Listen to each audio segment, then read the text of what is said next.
Welcome, Dr. Morse, Injury Experts. J.K. Dobbins having a really good season, but he's had a rough couple years. He had a rare contact ACL tear. Then he had, if I remember correctly, an opposite side, what we call compensation, Achilles tear. Came back last year, looked fantastic, which is super rare.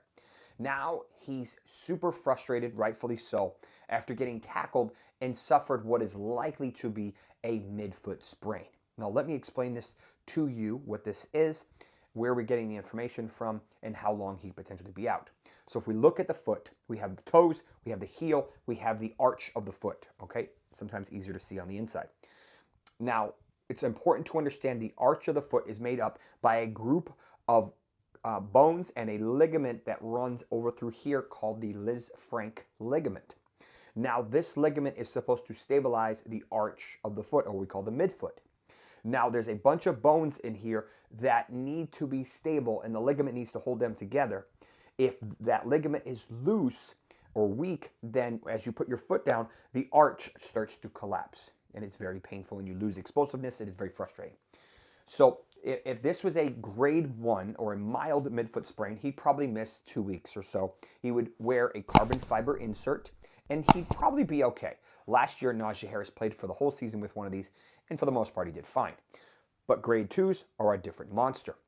Grade 2s are significant injury. Usually you'll get an x-ray and eventually an MRI in between these two bones, and you'll see a significant separation, which looks like this.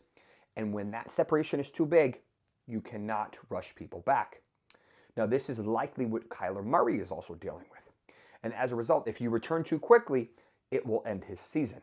So they have to be smart with this. They likely, reportedly, got a second opinion, and they announced this morning, earlier today, that he was possibly going to IR with this foot injury. That tells me it is more likely to be a grade 2 moderate than a grade 1 mild.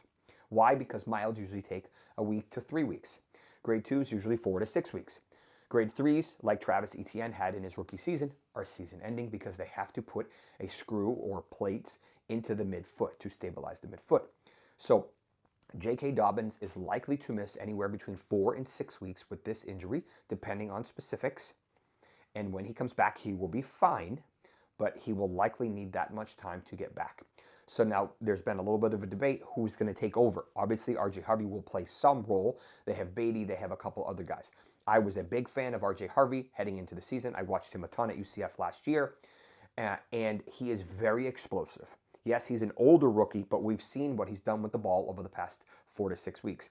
Give him more volume, he's going to do more work. J.K. Dobbins has been fantastic, but I would not be surprised if R.J. Harvey was, league winner is a strong phrase, but very, very helpful.